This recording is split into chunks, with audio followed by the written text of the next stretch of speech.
Hey guys, it's Amy here, and today I bring you my end of year TBR. So Christmas is just around the corner. I'm really excited for it. We've had a bit of a background change. You may be able to see a bit of my tree. There is a little reindeer here as well, so that's exciting. And today I'm just going to share with you the books that I hope to read by the end of the year. So currently, as I'm filming this video, I have read 109 books. I do really want to reach 120 books by the end of the year, so I do have to read 11 books this month. So fingers crossed that'll happen. I've already finished one book this month, so we're doing well already. Grab yourself a cup of tea and let's begin. So the first book that I hope to read in December is one that has been in my TBR for probably the last couple of months, and that is Boy Snowbird by Helen Oyeyemi. This is actually now my book club in real life with my two best friends book pick for the month. So I was going to read it anyway because I want to read all of Helen Oyeyemi's books this year. So my friends decided that they wanted to read it too. It's actually a retelling of kind of Snow White, I believe. So we're very much looking forward to reading it because it does seem kind of fitting for this time of year. I hope it is. And so I will definitely let you know what I think of it, obviously, by the end of the month. And hopefully this month I will actually get it read because it's definitely been on my TBR for the past couple of months. Book number 2 is The Bell Jar by Sylvia Plath. This is one that I've been recommended so many times by you guys, and my best friend who I live with, she read it earlier this year I think, and she loved it. She thinks I would really enjoy it, so I don't know why it's taken me this long to read it because I've had it on my shelf for a very, very long time. I'm going to try and read this one earlier on in the month because I think it's going to be a bit of an emotional one and quite kind of deep, and like it's a lot to do with mental health and things like that. So I think for Christmas I'm kind of saving the kind of more upbeat things, and this one I'm going to try and pick up in the next couple of days. Next we have a collection of short stories, and that is Flamingo Land and Other Stories.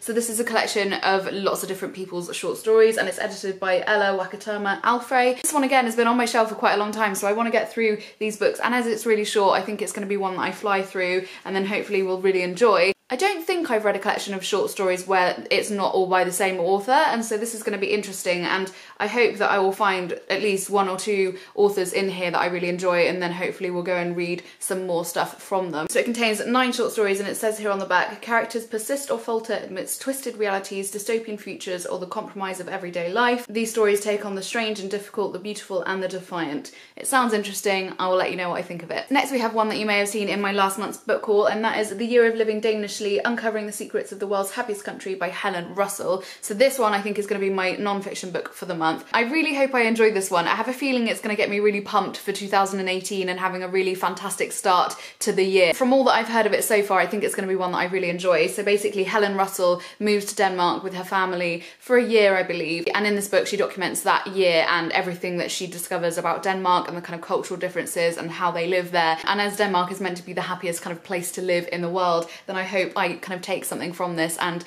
I don't know, can maybe apply it to next year, who knows? We shall see what I think of it by the end of the month. Another one from my recent book haul is Agatha, The Real Life of Agatha Christie. This is a graphic kind of biography of Agatha Christie's life. If you guys have been here for a while, you'll know that I really love Agatha Christie. Her Hercule Poirot books are some of my favourites to read, and so I wanted to learn more about her as a person. I know from hearsay, I guess, that she had a very interesting life, but I just didn't know a lot about it, and so this kind of jumped out at me. I think I just saw it, it was recommended to me on Amazon, and I just thought, oh, that's a really good idea, and I like the idea that it's all done in graphic novel kind of form, and so this one I'm really excited for. I think this may be another one that I pick up in the next couple of days. So next we have another one that has been on my bookshelf for a very long time, and that is How to Build a Girl by Moran. I read under the book Something About Being a Woman by Moran a couple of years ago. I can't really remember what I thought of it. I feel like it was like maybe like a 3-star read, like it didn't blow me away, and so that's probably why this book has sat on my shelf for such a long time and not been read. But I believe this one is very different to the other one. I can't remember what is it called, How to Be a Woman? I think maybe that is what the title of the other book is called.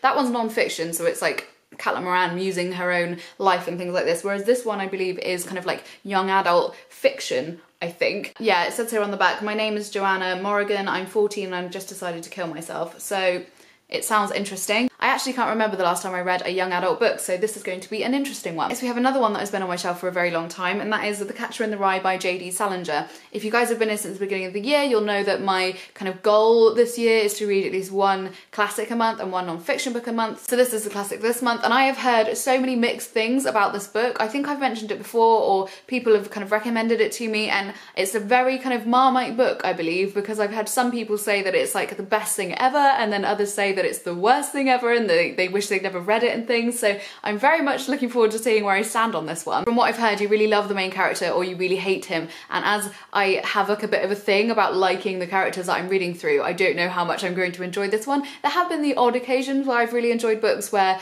the like main characters are really dislikable, but on the whole, I'm not a big fan of ones where you like hate the main character, so we'll have to see. I will let you know. Next we have Fell by Jenn Ashworth. This one I picked up a few months ago and just haven't got around to reading it yet. This one follows a woman who returns to her childhood home and finds the whole place kind of disintegrating and falling in on itself, and I believe she manages to rouse the spirits of her parents who are hoping to kind of make amends for something that happened to her or with them, involving them in her childhood. And so it sounds like it's going to be a very interesting one. Again, I think I'll read this one nearer the beginning of the month, as I don't want to read too much dark stuff near Christmas, as I want to be happy. So I've got a couple of books next to show you which are a bit more Christmassy, so let's look at those. First one of those is The Mistletoe Murder and Other Stories by P.D.James. I've only read one other book by P.D.James, which was The Children of Men, and I really enjoyed that one. So I actually picked this one up last Christmas and didn't end up reading it over Christmas, and then got to January and I didn't really want to read a Christmas murder mystery. And so this year I'm very much looking forward to reading this one because I do love a murder mystery, and that's what I'm hoping this is. So I will certainly let you know around Christmas what I think of this one. And the final book I have here is one that I hope to read between Christmas